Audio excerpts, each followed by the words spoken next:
Welcome to Ear Biscuits, the podcast where two lifelong friends talk about life for a long time. I'm Rhett. And I'm Jessie. You gotta say, this week at the round table of dinner. I knew you weren't paying attention. Welcome to Ear Biscuits, the podcast where two lifelong friends talk about life for a long time. I'm Rhett. And I'm Jessie. And this week, Welcome to Ear Biscuits, the podcast where two lifelong friends talk about life for a long time. I'm Rhett. And I'm Jessie. And today, at the round table of dim lighting. Well, it's really this week, but you can say today because technically it is today. Today, at the round table of dim lighting, we are going to be talking about personality characteristics. That's right. We don't have any of those. None. Zero. Personality less. Both of us. It didn't take us about 12 minutes of recording to get to this point. No, that didn't happen. And we're not going to show you any of that. It's a good day. It's a good day to be here, Rhett. This is the day the Lord has made. It is. And we will rejoice and be glad in it. Let us rejoice and be glad in it. An interesting thing happened, right? First of all, Jessie is here because Link has retired. No, Link is on, he's on vacation. He'll probably talk about this when he comes back. It's spring break. He's on vacation by himself. But not the whole time. It's Lando's spring break. He and Christy and Lando did some stuff. Now he's doing some stuff alone that I'm sure he's generating all kinds of great podcast fodder as we speak. But I thought you could join me again for the second time. And I thought it was when you asked me to come on, I was like, wait, I'm going to get to see you and talk to you in the middle of a work day, and I was excited about that. But now, after the way it started, I don't know if I'm as excited about that. It started great. And one of the things that happened right before it started was we printed some things out. And the tension got a little bit high as Jessie was trying to send me the thing for me to print out because my computer is like connected to the network here. And the first thing that I ended up printing out, she texted me. This was not my fault. I would like to make that clear. She texted me a PDF. Yes, I did text you a PDF. And then I clicked on it to print, and all it did was print our text history for the past week. And that went out into the bullpen. And the very first, I'm just going to show you. You can see right here, purple hearts. I don't think you need to read it. I think it's good. I think the story is good enough. Recently, when Jessie was out of town on Monday, she texted me, "I love you." Oh. And then there was a follow-up text. These came in quick succession. That was sweet. "I miss you." Nice again. "I want to kiss you." Oh, well. And then there was Jessie. There was about an hour, and then she said, "Are you there?" Do you like how I wasn't aggressive? I didn't say, do you not want to kiss me? I just asked if you were there. And I said, I was in therapy. Oh. I love and miss and want to kiss you too. That was sweet. And then you said, how did it go? And I said, good. How many of these are you going to read? And then you said, that's all I get. And the reason is that I had moved on to something else. I don't have that. I don't know what. Anyway, that's a little insight into our relationship. I don't have anything to say about that. I'm so glad that you're here. I like spending time with you. Our son is out of town right now. Yep, so we're like little empty nesters. This is what it's going to be like in a few years. Us just doing podcasts? Well, just like last night, we went out to eat together. We did. And tonight we've made plans to sit out by the fire and just talk about life for a long time. But we're going to do that right now. I did want to tell the story because I think given where we're going to go on this podcast and talking about these personality characteristics, I'm refraining from using the term personality test because I know that's a turnoff for a lot of people. And I promise you that this conversation and the test that we're going to be talking about stands the best chance at being the personality test for people who do not like personality tests and people who do not trust personality tests. It's true. I'm one Okay. of the people who implicitly trust. I shouldn't say implicitly trust, but I do love interested. personality tests. I've tried them all, love them all. Of course, the Enneagram is my favorite, even if people do have all kinds of issues with the Enneagram. But I thought, let's talk personality tests, but let's talk about the personality test that is actually scientifically backed, data-driven.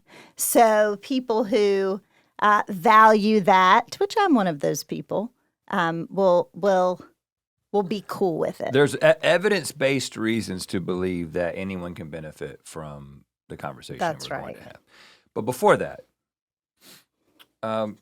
it's been a while, but since you don't come on the podcast very often, This is my second this time. is a fresh story to everyone else. And I want to talk a little bit about our Valentine's Day night date, our little dinner date that we went on. And I don't know what the term for this is, but you know how sometimes you show up at a restaurant and the seating arrangement, is it called French cafe seating, where you feel like No, it's family style. Well, I'm talking about French cafe where there's tables and you're sitting across from each other, but you feel like you're closer to the person next to you than the person you're with, right? You know what I'm talking about? That is my least favorite seating arrangement. I didn't go to the restaurant to meet new people. I went to the restaurant to spend time with the person that I went to the restaurant with. That to was have a me in conversation. this case. To have a conversation with them, not to hear the conversation of the people next to me. I don't know what it is about French people. I've only been to France one time. And I don't even know if I'm saying the right thing about French cafe style seating.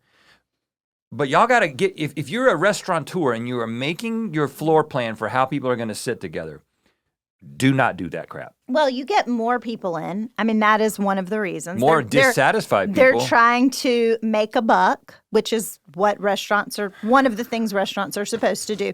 And I know this about you. And so every time we go to a restaurant, I don't love that style of seating either. Like, I would never choose that You style. don't love it? Don't you hate it too? I don't love it.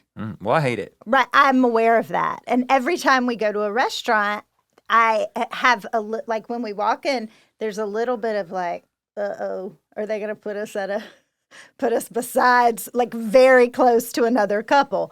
And is Rhett going to be okay? Just so you know, I'm managing your anxiety when we go to restaurants. Thank you for that. I'm trying to. Well, this restaurant, which will remain nameless, and also I will never return to again.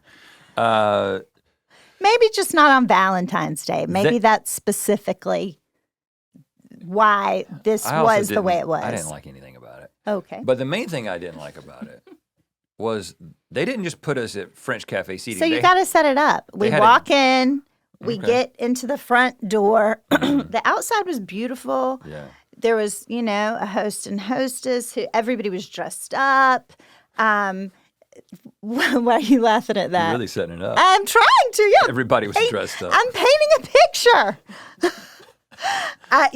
We had dressed up more than normal. I think I was wearing a dress. I had on my pink and red suit. Yes. It was Valentine's Day. I actually was wearing an almost red dress. And we come into the entrance. They're leading us to our table. When they're leading you to your table and you're like, hey, what table is it going to be? What kind of seating is it? How am I going to feel about this table? And so we go through the front room, and I'm like, okay, maybe they're taking us to like a special table towards the back. It was a special table, all right. And as we approach this one table, I'm like, a good thing we're not sitting there. And then they turn and say, you can sit here and here. Now, let me describe this table to you. Picture the biggest table that could possibly fit in a restaurant. And then when I say, like, this is a table from like a medieval castle, right? This giant wooden table that's probably 20 feet long, but it's also 8 feet wide, like 8 feet across. Like I could lie on this table and not hang off. It was a ridiculous. Most tables are about, 30 inches across. I don't know. You're like the designer. if I'm sitting on this side, the person across from me is going to be around 30 inches away. This table, not at a round table, obviously. Right. It depends on the size of the table. And this was way more than 30 inches. This was, it felt like the person was in another room. Yeah. You were twice, there's people there was only one couple on the left. There was Openness on the right, which comes into play in a second. I was so close to this woman that anyone who walked in would assume that she was my date, not the woman I'm yelling at. I'm like, well, and it was loud. And then we had to talk about the seating. I was like, I don't know about this seating arrangement. I'm speaking this loud just to have a discussion with you about it. We sat down for maybe like 20 seconds. We were sitting down for 20 seconds. And we were next to a couple that was doing the same thing, and I was hearing their conversation because they were also yelling at each other. And at this point, we had a decision to make. Mm-hmm. And well, I don't think I made an executive decision. You did make an executive decision. I can make those. That's the relative point here as it relates to these personality characteristics. Mm-hmm. So how do you remember? Well, I just was like, look, we have one opportunity to have Valentine's Day 2024. And I don't want to help this couple solve their relational problems. Right. And I don't want to. I want us to talk. And this whole meal, I'm going to be thinking about how annoyed I am with how far you are. And it was dimly lit, and so I couldn't even really see you very well. I didn't know if it was you or not. I was guessing. So I got up and I went to the hostess or host, and I said, this seating arrangement isn't going to work for us. I don't know how I said it. You have a way. You would never say something like that. You probably came in softer than that. I don't know what it was. I didn't hear you because you were too far from me. And also you got up and went to the front. I did. But whatever you said, she kind of got a little bit, she had to go check with someone. Well. And she did check with someone, and then she came back and said, okay. And so at that point, you came around and got next to me. I was hoping she would take us to a different table, but she didn't. So she basically just said, yes, it's okay if you want to sit beside each other. But that had an incredible effect on what would unfold from that point. Because after that, the couple next to us saw what we did, and they talked to her, and then they got next to each other. And then every couple that came in sat next to each other. Table. We changed the course of so many relationships. You changed the course of so many relationships. Who knows what would have happened if you hadn't stood up and said that? That's right. Other people could have fallen in love with other couples because they were closer to the other people. We could have broken up relationships if you hadn't stepped in. Thanks, babes.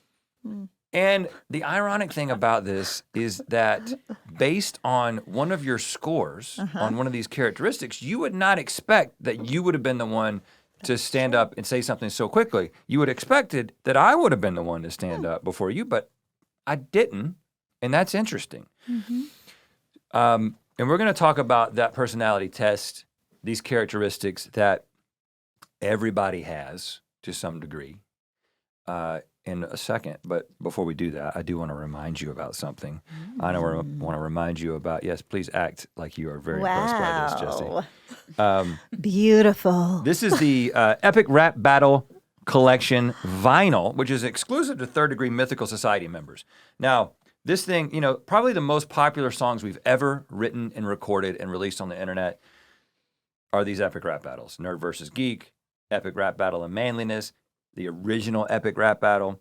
So they're all on here, but then our longtime friend and music producer for many things mythical throughout the years, Mark Byers, actually did 2024 remixes of all three. So you got side A that's got the original, side B that's got the remixes.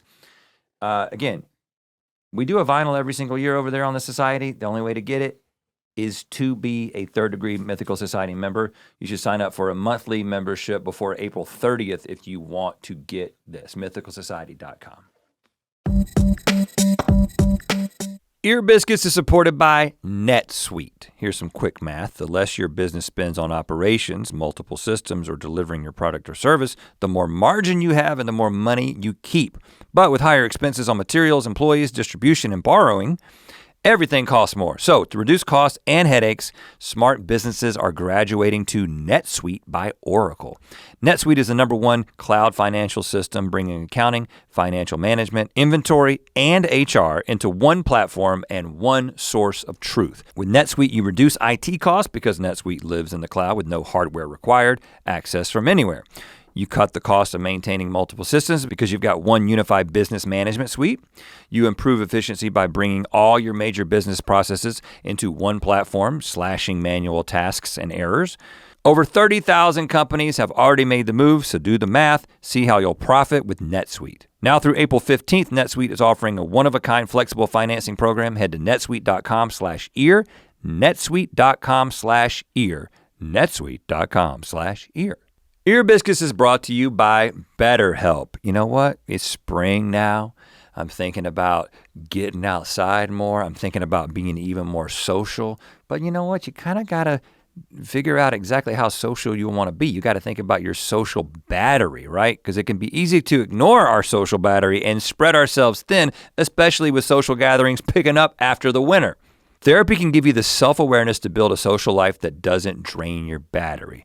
Now, you know, we're huge advocates of therapy here on Ear Biscuits, and we want it to be accessible to everybody. So if you're thinking of starting therapy, give BetterHelp a try. It's entirely online, designed to be convenient, flexible, and suited to your schedule. Just fill out a brief questionnaire to get matched with a licensed therapist and switch therapists anytime for no additional charge. Find your social sweet spot with BetterHelp. Visit betterhelp.com/ear today to get 10% off your first month. That's BetterHelp, HELP.com/ear.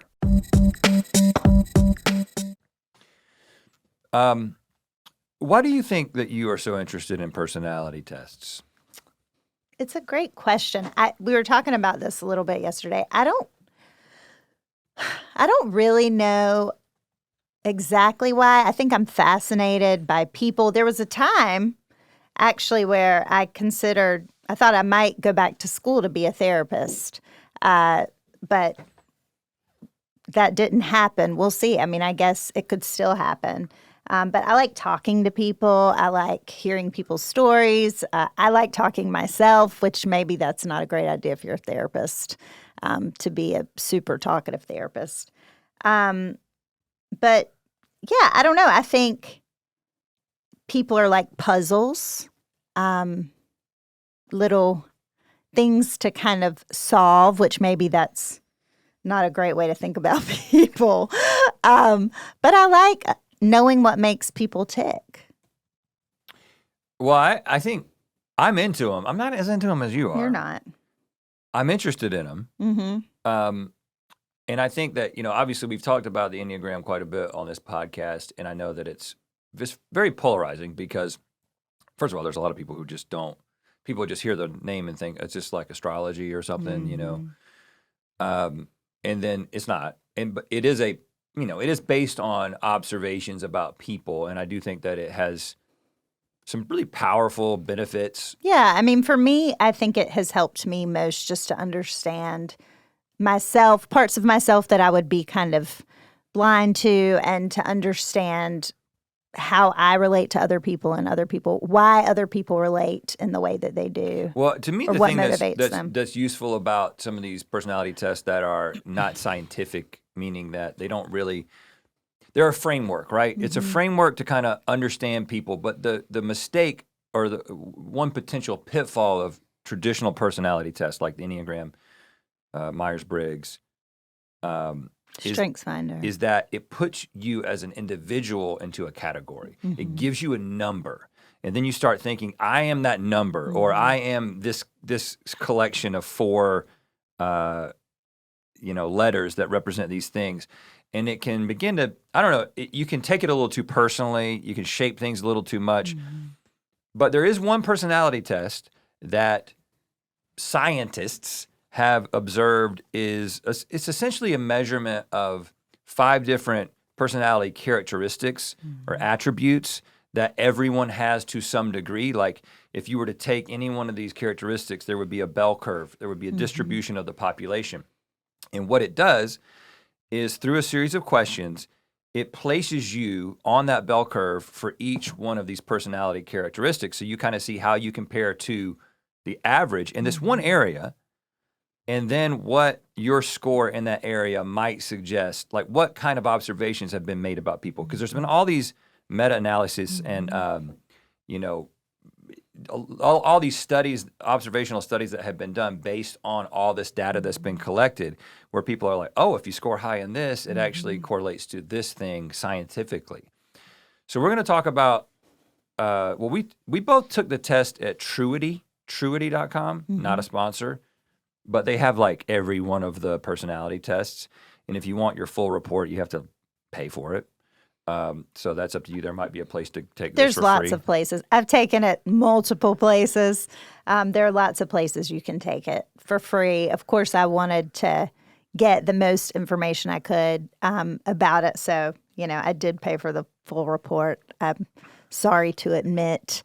But yeah, I think it's interesting, like this idea of traits, these personality traits that are present across the board in people scientists have been looking at that since I think it was the 1940s that they started kind of. It's been a long time. And then in the 80s, they really kind of drilled down and realized that even across cultures, these 5 personality traits seem to be enduring. So why don't you tell us about the 5 traits? I will tell y'all. And, I'm just going to read straight from my report because I can't say it better than they did. So there's 2 different acronyms that you can use to remember the 5 traits, either ocean or canoe, whichever you prefer. I'm going to go with ocean because that's the order that I've got. That's the order that Truity puts it in. Okay, so the first one is openness. Openness describes an individual's tendency to think in complex, abstract ways. So people high in openness are abstract thinkers, but people who are lower in openness are going to be more concrete thinkers. All right. Next, we have got conscientiousness. Conscientiousness, that's a little tough to say, conscientiousness. Well, you did it. Thanks. This one is the one that's a little misleading because you might think you know what it means, but the way that they're talking about it, it means something a little more specific. Yeah, I definitely was surprised by their definition of conscientiousness. And each category, there are really subcategories that they use to come to that are underneath this overarching main category. So there'll be a few different traits that go into the overall trait of conscientiousness. And that's just a person's tendency to be persistent and determined in achieving their goals. So these people tend to work hard to put their plans into action. They're not going to be procrastinators. People who don't have this quality might tend to get distracted easily. Okay. The next one is extraversion. This is what you think it is. Yes. I think it's a little bit more complex than that because it's not just, are you energized by people? I think, yes, that's part of it, but it's also like your energy level, which is something I don't think about a lot. But that does make sense that introverts tend to sometimes be lower in energy, be calmer, not lower in energy, not being a negative thing, but they just present as a more calm, reserved person than somebody who is extroverted and wanting to meet people and talk to people. Yep. Social butterfly versus wallflower. That's right. The next one is agreeableness. So agreeableness describes an individual's tendencies to put the needs of others ahead of their own needs. Sometimes they may say that altruism, self-sacrifice is being helpful, accommodating. sympathetic. So empathy is a big part of agreeableness. Okay. And the final one is going to be neuroticism. Neuroticism. I like how you're saying it's gonna be, because that's how. Have you noticed? That's what waiters do now? If you go to a nice restaurant, they tell you that it's like, I say, tell me about the mahi mahi, and they say, well, that's gonna be a so. They do because you're not eating the mahi mahi yet. But I know, if but you put it in your somebody mouth, somewhere came up with that's what y'all should do. You don't have to tell me it's gonna be. I know that I'm about to eat it. And first of all, depending on what you say, I might not eat it. Did I offend you by saying that the fifth one is going to be neuroticism? I'm sorry. The fifth one is present tense neuroticism. We keep, and Link's not here. He's the one who likes to make a big deal about which camera we look into. You're doing the same thing that I do, which is I often look at this camera for emphasis but at some point right after the intro, we start talking to these cameras, and so I'm reminding myself. So if you want to say something like the fifth, you look at that camera. Is no, you don't need to look at the camera. neuroticism. I'm just saying if you say something for emphasis. Also, talking to your microphone. We're going to have to put a Garth Brooks mic on this girl. So she can just stick with her. The fifth trait is too close. Neuroticism, which neither of us have any. You want to hear what neuroticism is? I think currently? I know what it is. Yeah. It can be thought of as the alarm system of the brain. It's negative emotions, your response to stress. So throughout the day, how many negative emotions do you feel? If something stressful happens, how do you deal with that? Anxiety, depression, anger. Yes, yeah. People low in neuroticism resist stress. They tend not to experience many negative emotions. Okay, so let's get into some of our scores. We're going to talk about our scores. We're going to kind of go through maybe where we're the same, where we're different. And then one of the most interesting things we're going to do is talk about these very specific observations that have been made from people who score really high in this area. Oh, it turns out that tends to be true about them, which is kind of fascinating. And again, this is a measurement of you against the average, so sort of on a bell curve, right? Yep. So like around 50 would be kind of in the middle. It's not low. 50 is average. Yeah, well, and they kind of give you the specific average score. That score kind of changes over time because, as you'll see, like some averages are 58, some are 55, some are 51. But anyway, let's start with openness because we're a bit of an outlier, both of us. Mm-hmm. My score on the openness scale is a 98. Mm-hmm. What is yours? 98. Oh, look at that, Jessie. So I think you could potentially be 100, maybe. I don't know. Maybe. I was on one test I took, I was 100, but that seems ridiculous. I'm clearly not 100% open, so I went with the 98. We are, there's good, and here's the thing: there's good and there's bad in each one of these things. Well, and that is, these. While yes, you can make extrapolations.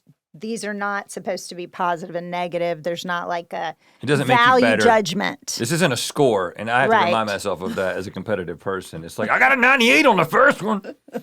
Not necessarily a good thing.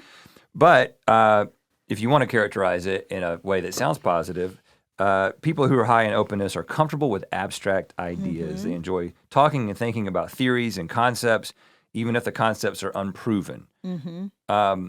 Now, I think that this is not surprising to either one of us that we scored high in the openness category.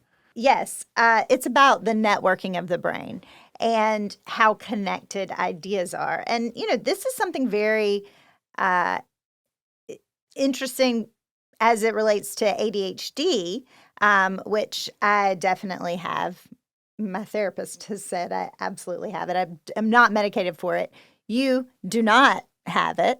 But I have described, a lot of times people will talk about brains like this that are more like spaghetti because every idea is connected to another idea.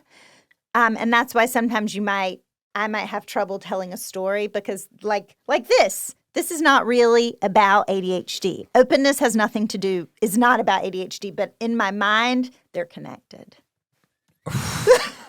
Wow. Well, the way that I relate to this is that one of the things that openness sort of represents is this tendency to accept a new idea. Yeah. And so I've noticed this this tendency in myself that when I read a book, like a nonfiction book that's about something and the author has a certain perspective, the way that I explore that perspective is while I'm reading the book, for all intents and purposes, I just adopt the perspective. Like I don't approach this case that this person is making for this thing, even if it's something that I initially disagree with, right? Mm-hmm. I like, for instance, I'm reading a book about the resurrection of Jesus Christ, which I do not. You are? That's surprising. Which I do not. I do not believe happened. Right. Right. And I have pretty strong convictions about that. However, the guy writing the book, because I like to read people who think differently, does believe it happened. And so as I'm reading it, I am giving him all the benefit of the doubt. And I'm like, my mind becomes a person who believes in the resurrection while I'm reading the book. Like I've just noticed, and I'm not trying to do that. It's not an intentional thing. It's just something about my brain is when you give me a new idea, I don't immediately become skeptical and try to take it down. I'm sort of like, all right, let's see where you're going with this. And then that doesn't mean that at the end of the book, I'll kind of come out of it and then be like, okay, what do I actually think about this? But I'm just saying the way new ideas go into my brain is that there's a receptivity to them. Yeah. And you can see how that could be to your detriment at the same time, Absolutely. Right? It's interesting. There's a benefit to it, but there could be a detriment to it at the same time. Yeah. You don't approach the world with skepticism, which is absolutely, I'm the same in that, like skepticism or suspicion. And so whether it's reading a book, whether it's thinking about a new idea, this trait is also really related to creativity and I think an ability for art and music, writing, that kind of thing to really affect you. I think one of the questions on one of the many tests that I took was, how do you feel when you go into a museum and you look at a piece of art? So yeah, it is. I think it is an openness to new ideas, an openness to original thought, not having to follow a tradition can be kind of connected to this. Right. Yeah, I'm trying to think of. I think for me, I am working on being more suspicious because it can be dangerous. It can lead to trusting people. Yes. Like I tend to have this, like somebody comes in and they're a little bit weird or something, and it's just interesting to me rather than like the alarms go off, right? Yep. And so you can be taken advantage of. Yeah. In that way. Yes, like people who are high in openness probably wouldn't be good at securing a movie theater so that all of the exits are in the right place in case something bad happened. You know what I mean? People who are low in openness are more likely to be concerned about what could go wrong. And this is probably why it's good that I'm not an engineer, right? So I tend to be, it's weird because there's a lot of systematic thinking and which we'll get to in a second. But like, I think that you want the person building your bridge out of concrete to have concrete thinking. It's true. Not to be too open. I'm not trying to make a architectural statement with this bridge as much as I'm trying to make sure, there has to be people who are there's the artistic side, there's the designer side, and then there's the engineer side to make that bridge serve humanity well, right? Well, we're going to come back to how those really, really high scores in openness with some other things they might mean. So let's kind of get through our scores. That one we spent a lot of time on just because our scores were so high, but tell me about your conscientiousness score. So this one hurt me a little bit. It hurt my heart. Okay. Because I tend to think of myself as a conscientious person. Like I care about how my actions affect other people. But that's not really what this is a measure of. It's not. So I was 44 in conscientiousness. So I was below average. Oh, and I didn't say what the average of openness is 58. Okay. So the average of conscientiousness across everyone who's ever been analyzed, 55. Mm-hmm. And you're what? 44. Okay. And I'm a 62 and a half. So this is like moderate. We're both kind of moderate. Like, does it call yours moderate? Because it says... No, I think it calls me low in conscientiousness. Yeah, I'm moderate in conscientiousness. And this is related to your prefrontal cortex, or your PFC, as we like to say. What's your impulse control? Do you have good impulse control? So, like the test, what was the gummy bear M&M test? What was the piece of candy? When you just sit a kid in a room with a piece of candy, whatever. That would be related to conscientiousness. Can you look forward and plan for something way down the road? Can you choose to not engage in things that do not move you towards that final goal? And this is, I think that you thought that I might score higher on this than I did. I was really doing my best to be honest in the answers and not to try to like shape, like what I wanted the results to be. And I think that the reality is that I feel like there are two people inside of me. There's one very driven, very systematic, really cares about order, and like I'm super driven, and people who are conscientious. Which ambition is one of these things. So I have this like high level of ambition. I'm very driven, self-motivated. But then I'm also easily distracted. And if I were to say that I wasn't easily distracted, I would be lying. So I think that I'll sit down to work on something and to write something, and then I kind of just find myself all of a sudden, and again, I realize that could be like a symptom of some sort of ADHD or whatever. You don't think that I have that. I think, I don't know. I've never been diagnosed.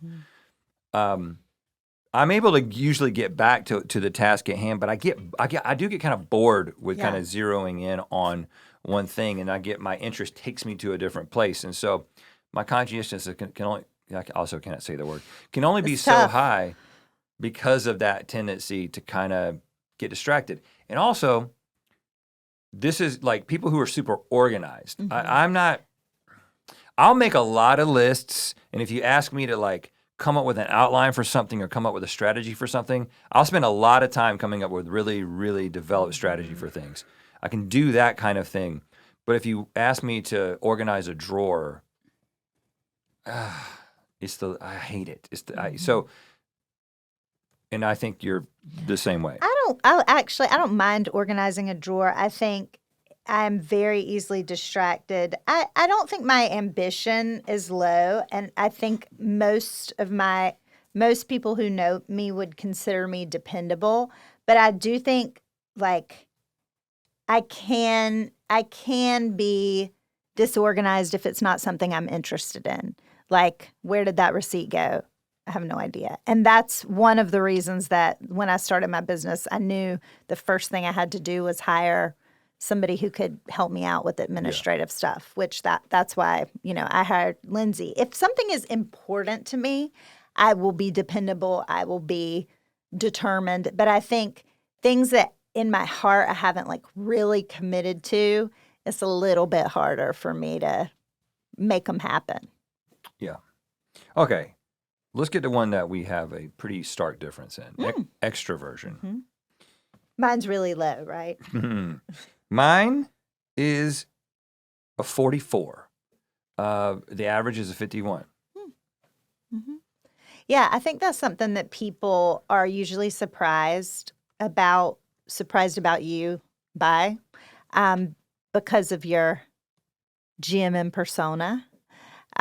Is gregarious, is boisterous, does seem to be extroverted. But in reality, interpersonally, you tend to be more reserved. And, I have met definitely met comedians who, as soon as you meet them, they're cracking jokes and you can't get a sentence out without them saying something funny, which can be good or bad. And that is not how That is not you. How I interact socially. I don't. I've thought a lot about this. Well, first of all, what's your score? My score is 92. Oh, dang, girl. Dang it. I'm not surprised. So I've thought a lot about this tendency, and this makes this test kind of difficult for me because it's, do you like being the center of attention? It's like one of the there was a question that kind of got at that.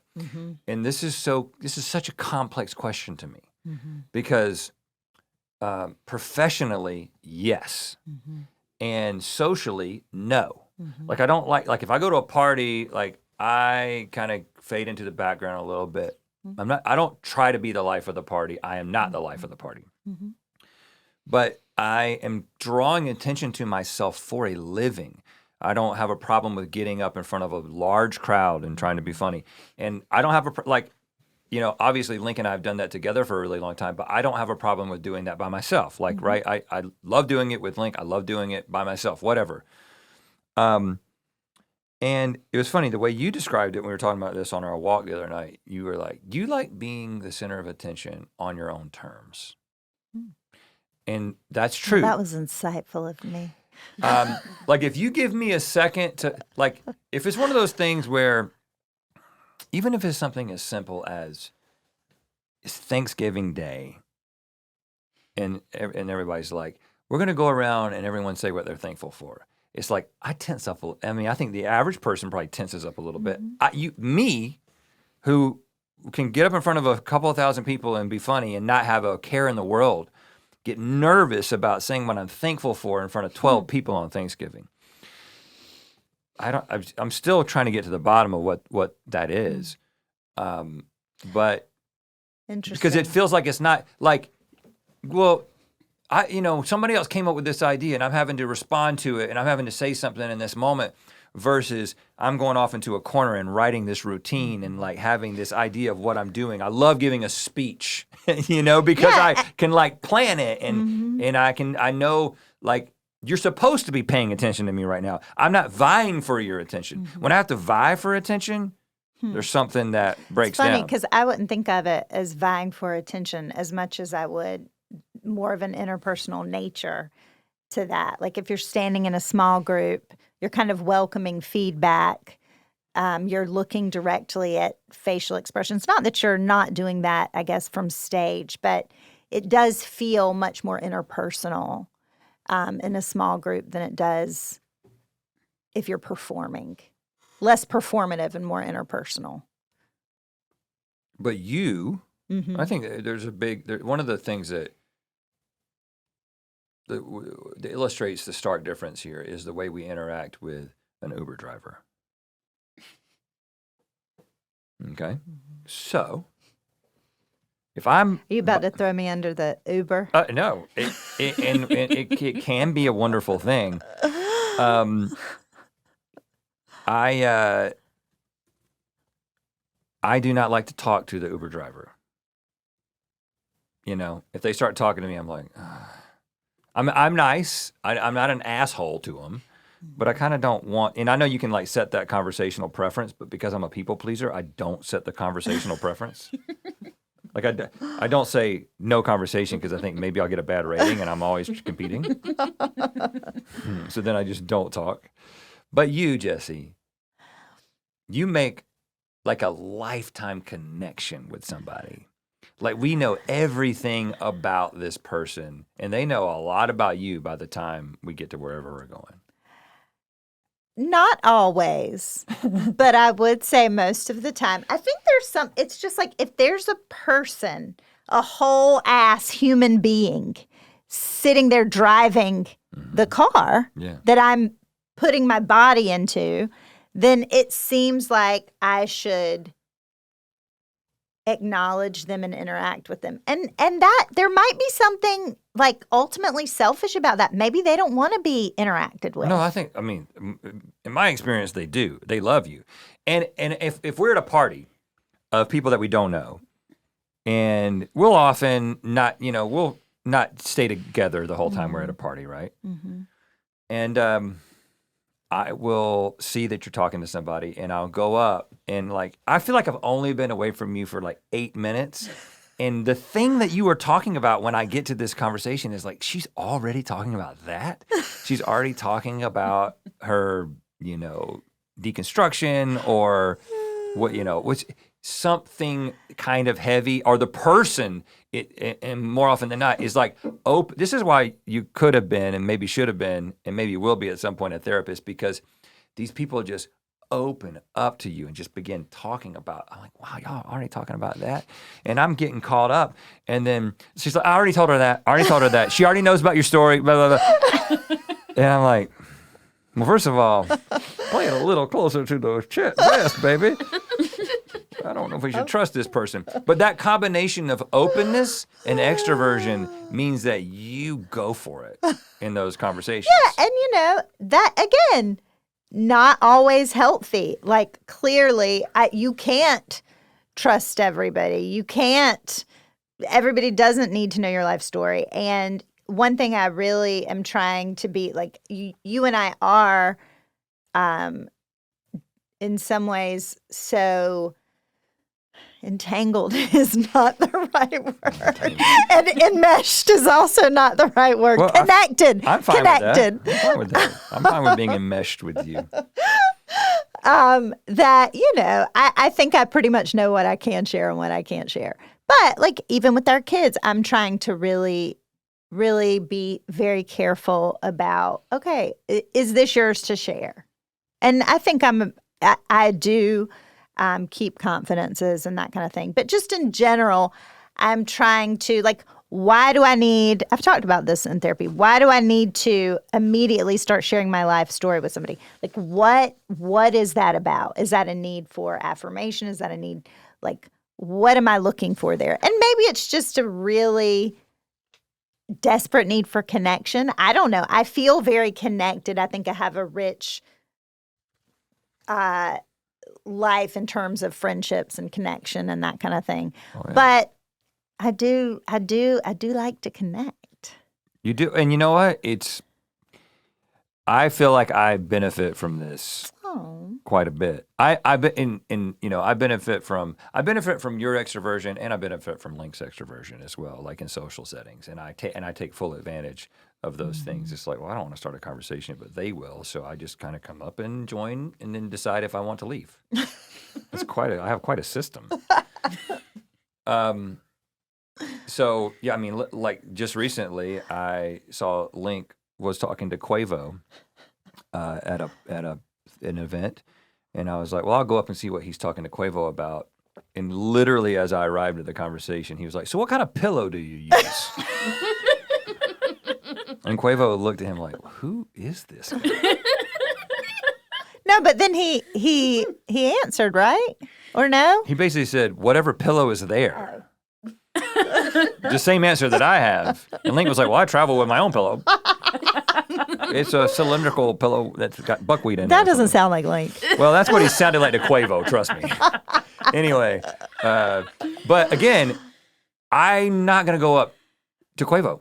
Because I don't know what to say. Like, hey, like I don't like. What do you? You also don't. You don't want to be an imposition. What do you say to? I don't know how to start a conversation with somebody. It definitely isn't. Hey, but sometimes that's the only thing I can think of.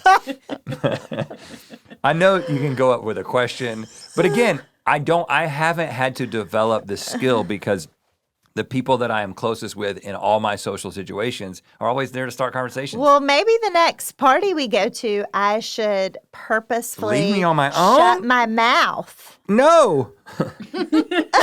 I'll just be walking up to people saying, hey. Hey. Now, once the conversation gets going, I'm good. Yeah, you are. You know what I'm saying? You are. It's like I can have a conversation with anybody. I'm interested in a lot of things. I know a little bit about a lot of things. Uh-huh. I don't know a lot about many things, but I know a little bit about a lot of things, enough to have a good conversation. But that initial sort of like the social awkwardness or whatever. So I appreciate that. When I'm doing that, I don't ever feel rarely do I feel super confident in that moment, but it's just kind of like if I want to talk to this person, this intro part is something I got to get through. So I just kind of. Well, you do a good job of it. Okay, let's move on because there's so many things to talk about these correlations, but let's get through these last two. Okay. Agreeableness. Again, so this is basically, how is this described again? It's an individual's need to put the tendencies of others ahead of the tendency to put the needs of others ahead of themselves. Okay. The average of this is 63. So most people are pretty high in agreeableness. I'm a 54. Explains a lot. I am considered low in agreeableness. No, I was actually shocked by you being lower in agreeableness because I think of you as an agreeable person. I don't feel like if I come up with an idea or I'm like, hey, let's go do this tonight, usually your first response is going to be, okay, that sounds good. I don't experience you as somebody who is constantly looking for an opportunity to disagree. Well, let's hear, what are you? I am an 85. Yeah, that's high. That's high. And okay, so I don't know how, again, I'm trying to look at some of this information here. It's like agreeableness is very closely related to empathy. Yeah. Or the ability to understand and feel another person's emotions. Highly agreeable people are highly empathetic, which you're highly empathetic. And I have to focus on empathy to be empathetic. And I think there is a, this is one of those things where I feel like I've got two people in me. I've got this person that is kind of prioritizing themselves and their own needs and like the things that I have to do. Like one of the questions in it was, do you often stop what you're doing to help other people? And I think I put a slight disagreement with that because I'm just trying to be as honest as I can be. And that's the kind of thing that like, if a friend comes to me and is like, I have this need, I do drop everything. You do. I've seen you do I it. help in whatever way I can. And I kind of put that into action. But like, if they don't come to me and I just know about something that somebody's going through, but they haven't asked me, my tendency to focus on my own stuff sort of prevails. And I think that's one of the reasons why I got kind of a low score here. And also, you know, I'm sort of, at this point, publicly known as the guy who rejected the religion of his youth and talked about it on the internet, which is not a particularly agreeable thing to do. Now, you also do that. I do that, and it's funny because I think there have been moments in my life. I mean, one that I thought of when I was when I was the opposite of agreeable, which is kind of this is some personal lore of mine. Do we have time for me to tell this? Yeah, baby. Was between my sophomore and junior year, there was a summer program. They do this in North Carolina. I don't know if they do it in other states. I'm sure there's something similar called Governor School. And so you had to audition to get into this program. And it was kind of like a mini college experience. So you go in a specific area. Mine was like choral performance. So I was with about 50 other kids in choir for the summer. But then you take classes in philosophy and a few other things. So one of the songs that our choir was supposed to sing was Imagine by John Lennon. And I felt, which it's a great song. Can't we all agree? It says, imagine there's no heaven. It does. It says, imagine there's no heaven. It's easy if you try. No hell below us, above us only sky. And I felt like if I were to get up there and sing this, so interesting, that I would be basically lying about what I actually believed, which was there is a heaven and there is a hell. And I don't want to imagine. Right. So I got up in front of the 50 students in my choir and gave an impassioned speech about how I could not deny my Savior by singing Imagine.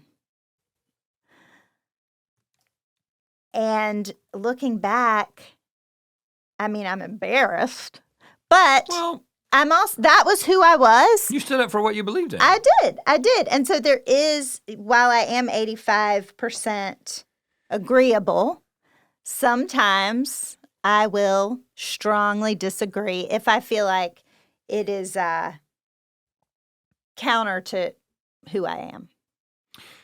And And we didn't end up, myself and a group of other kids sat out of You Imagine. abstained? Yes, and it was a huge thing. They wrote an article in the governor's school paper about it. Well, mission accomplished. Took a stand for the Lord, and you got noticed for it. But I think that, to me, I think about agreeableness is more on the interpersonal level, less than the I'm going to take a stand based on principles, because you've always been a very principled person, Okay. very justice-oriented person. And so I think that sometimes your sort of moral compass and your justice meter are so active that you end up being, I'm going to make myself uncomfortable and I'm going to make these people feel uncomfortable. But when it comes to the way you interact with individuals, like you are so conscious of other people's needs and their comfort that's why you score high in this area. And that's why I don't score very high, because I have to be kind of told, I feel like not that I don't have the ability to recognize someone's needs, but there's a part of me that's sort of like, well, just tell me. Until you tell me, I'm just going to assume you're all right, which is wrong. But anyway, now let's move to the last one, because, again, like I said, there's these correlations that they've observed about these things that are even more interesting than everything we're talking about right now. Neuroticism. The average is 54. So, which makes sense. I'm a 50. So, slightly below average. What are you? I scored 33. Wow. Yeah, I was actually shocked by that. And maybe it's because I'm medicated. Maybe the Zoloft is doing some heavy lifting on that 33. But there's neurotic people are susceptible to anxiety, depression, anger, and other negative emotions when subjected to stressful conditions. And something, with my, I don't know if, I guess there wouldn't have been a time when I would have talked about it. You wrote a song about OCD. And some people got mad at you, but your wife, you've dealt with OCD. They got the views. A lot. So, if anybody knows about dealing with, and you know what? You're really good at dealing with OCD. I you actually helped me a lot by being funny about it, by not taking anything I said seriously. I mean, I think the last thing an OCD person wants is for you to actually believe all their compulsions and obsessions and to tell them that they've got a good point. Right. I mean, maybe they think they want that, but ultimately that's not what's best for them. So anyway, yeah, I guess I don't think I struggle with negative emotions as much. I definitely have them, but I can often kind of talk myself out of it, which means that I need to make sure I am actually feeling my feelings. To me, this is a testimony to a combination of therapy and medication being very beneficial to you. Yeah. I mean, I know that you're a strong proponent of both of those things for people who legitimately need them. And, and the net result is your neuroticism is lower than mine. This is one of those things where, as I recently said on the podcast, I'm getting more in touch with my anxiety. But at the same time, I'm stable. I am resilient. I have a lot of self-confidence. I'm optimistic. I'm not a pessimistic person. In fact, my optimism is often what is the way that I internally answer the anxiety. And so I think that like, again, it's these two feel like very strong forces. Like my anxiety in certain situations feels very strong, but my sort of optimism and self-confidence and resilience feels very strong at the same time. And I think the net result is you just end up somewhere in the middle. Yeah, something that I thought was really interesting on one of the podcasts that I listened to that I'll rec at the end about the Big Five is that lots of people, I think 70% of people don't like one of their scores, are ashamed. It's like, yeah, I'm a little bit ashamed of my conscientiousness score. But does that mean, okay, you're stuck with this? This is who you are forever. And the good news is that you can change your scores. If there is, and this involves, I mean, if you were going to do it really aggressively, I think it would be a type of like cognitive behavioral therapy. But even making small decisions to do something that is different than what you would normally do can change. So even as you're dealing with your anxiety, I think recognizing your anxiety, seeing it for what it is, and then deciding, you know, what am I going to do? What's my answer to that anxiety? Extraversion isn't like at the next party. That's a big one. Yeah. Maybe I should make you go up to people if you want to, but maybe you're happy with your extraversion score. No, I'd like to be better at it. Okay, let's talk about some of these observations that have been made. Just start with a weird one. A preference for bitter tastes. This is people with high openness. An interesting and somewhat unexpected correlation has been found between high openness and a preference for bitter tastes, including black coffee and dark chocolate. Wow. The preference contrasts with more universally palatable taste and might reflect a broader openness to a wide variety of sensory experiences. I love black licorice. You do. I do I not. love, you know, people know the weird stuff that I like. Things that taste weird and taste challenging is the way that I would describe them, or challenging, unusual tastes. Like olives is not really that challenging unless you're Link. But there's a lot of people who don't like it, right? Because it's the only thing that tastes. It's the only thing that tastes like that. And I think that this must be. It just totally tracks. Mm-hmm. And you don't like black licorice, but you like basically everything. I do now. I mean, another interesting thing. I've said interesting, not fascinating. Yes. Thing is that you can, with age, a lot of these characteristics typically shift in people. So I think people become more conscientious. It's like, and that is just brain science. Like your prefrontal cortex comes online as you age. People become more conscientious. I think people become less open. So I do feel like I have become more open to different tastes. I actually crave different tastes now. I kind of am like, get sick of the same taste. So yeah. Cryptocurrency investment. Some research suggests that people high in openness may be more inclined to invest in cryptocurrencies. Their attraction to novel and innovative financial products can be seen as an extension of their general openness. Well, their openness to new ideas and technologies, despite the risks. So this is pretty funny because I don't. Thankfully, at this point, I'm not very like day-to-day involved when it comes to my finances, right? Mm-hmm.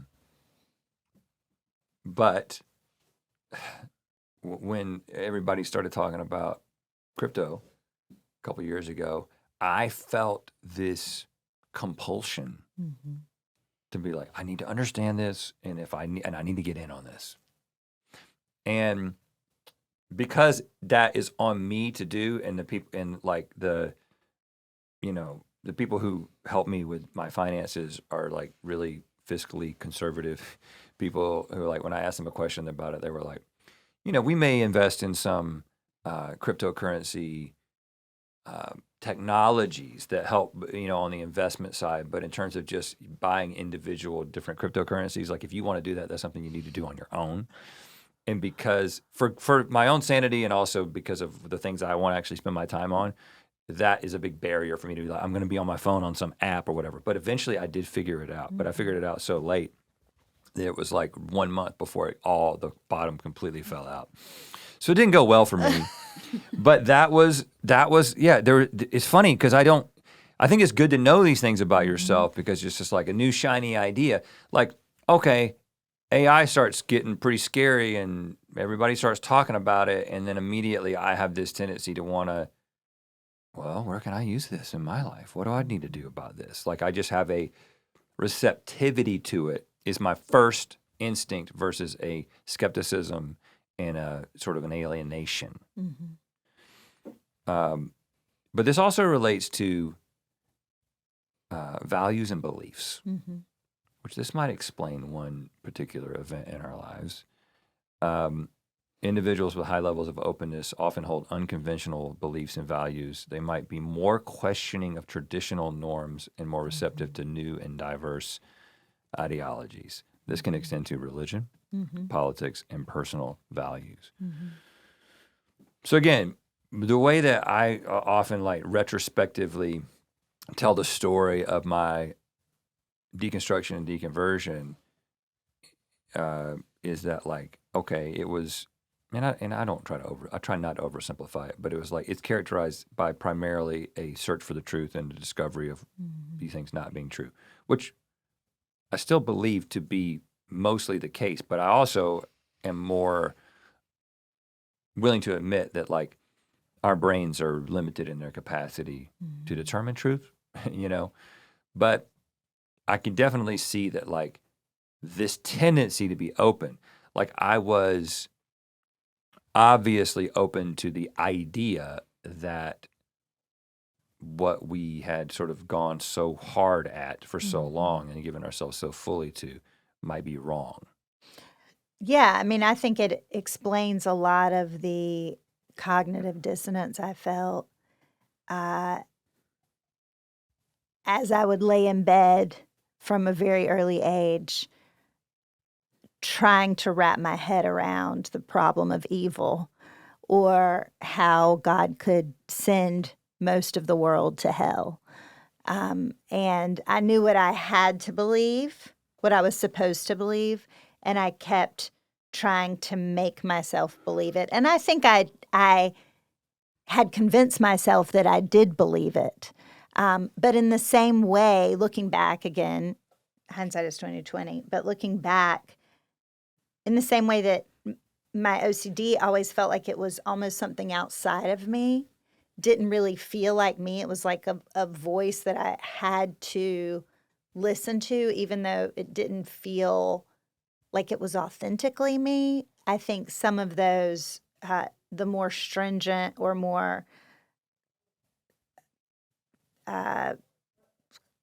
the ultra traditional conservative aspects of our faith caused me a lot of anguish, mental anguish. Because that's not how I did not come into the world wired to look at the world that way. Right. So there are personality types that gravitate towards systematic, sort of traditional systems that are unchanging, right? One of the things that makes religion, traditional religion, what it is this idea that God has settled all these issues, right? There's no new information, right? It was all revealed through Jesus, through the Bible, if you're a Christian, and we need to keep going back to those traditional ideas and those the things that God revealed, versus a tendency to want to believe that there's information and truth that's yet to be revealed. There's sort of an evolution that is happening, and we're headed towards some new future. And it's funny because my personality was thinking that. However, it was happening very much like in the context of just within the church. And so it would be like, I think that's why I got so into this idea of relational evangelism in the late 90s and then decided to go into doing this full time and teaching people about it, right? Because relational evangelism or friendship evangelism, the idea that you actually become connected to people versus like create a series of public events or go out on the street corner and tell people about Jesus or go on a college campus and argue with people in the brickyard. I hated that type of evangelism. It seemed confrontational. And that felt like a new idea, right? When like a speaker would talk about it at Christmas conference, I was like, or had a new book, I'd be like, oh, I like this. This is a new idea.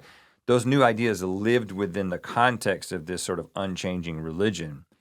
But eventually that tendency to want there to be something new kind of just like the system couldn't hold anymore, if that makes sense. Okay, this is a funny one. An intriguing study found that people who are more conscientious and open to experiences tend to walk faster.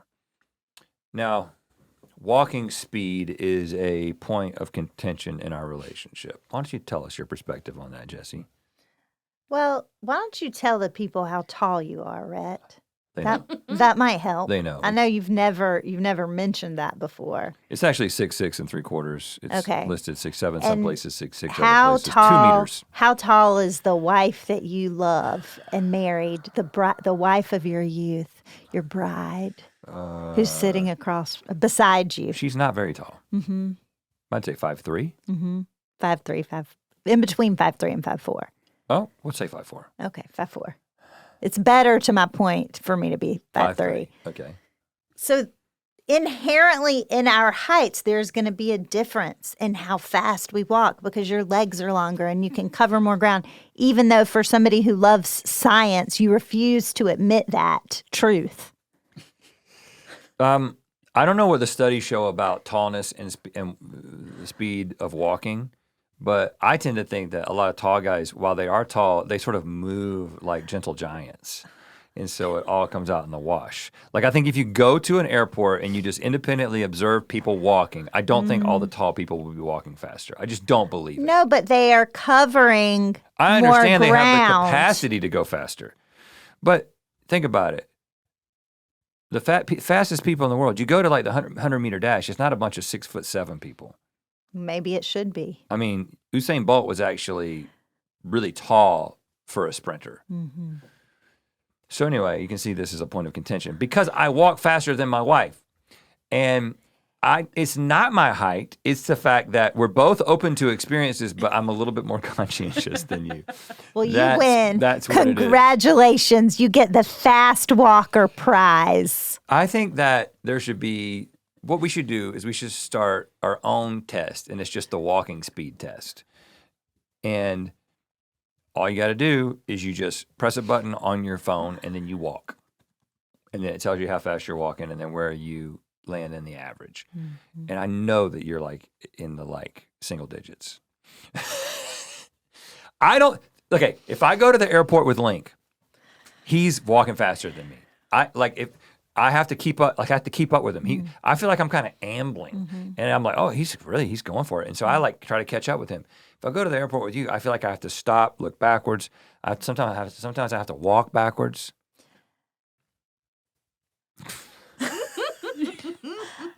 What kind of shoes are you wearing? Because I'm not always, while I'm not wearing like stilettos, I'm not always wearing shoes that are conducive to fast-paced walking. Yeah, I agree with that. But sometimes you're in your tennis shoes and you're going slow. Well, I'm just saying now we know why. I'm right. Yes. And if I could just be more agreeable. It's because you're more neurotic, is that right? And I'll be Was that way? I'll be more agreeable and empathetic and just walk slower, I like guess. that. Which I have been doing. I don't like leave you. I've never left you. I mean, sometimes I forget that you're there and I don't look back and then you're gone. But that's very rare. I would say 70% of the time you walk ahead of me. And you know what? I'm protecting you. I realized you are like preparing the way. Yeah, who knows what we're going to run into? You don't know that you're doing it. And I'm a big man. I'm like a shield. And that is something that I have decided is not the hill I want to die on in our relationship. Okay. Maybe we should get a harness that connects us side by side. We'll sell that on our Walking Speed website. Listen, don't make a promise you can't keep. Well, we do that all the time. We also make websites we have to buy. That's why I'm not coming up with a .com. Don't do it because we have to buy it. This is interesting. This can be our last little thing. Okay. And then we'll go on about our day. Pet preference.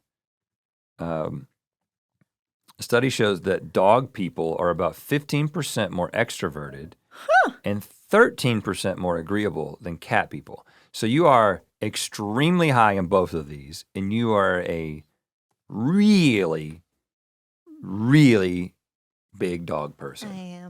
I am. I love the little doggies. I love my little Barbara and Sean, and other people's dogs as well. I love your dog. But this is the problem. I am low on extroversion and low on agreeableness, which means that scientifically speaking, I'm a cat person. I'm actually supposed to be a cat person. This is like paradigm shifting, groundbreaking stuff. You're going to have to sit with that. But I'm allergic. I can't sit with a cat. I'm allergic to it. That's true. Maybe we need more cat art in our house. Or maybe we need to visit a cat cafe. Well, here's the thing. I'm not as against cats as my internet persona would have you believe, right? I also don't like beans as much as my internet persona would have you believe. I really like beans. You really like beans. I like beans a lot more than the average person, but you would think that there's always a bean in my mouth based on the way that people talk about it. There's not. There's always beans in your house. There's not a bean in my mouth right now. And I don't really hate cats. I just prefer dogs because I have pets, not for them. I have pets for me.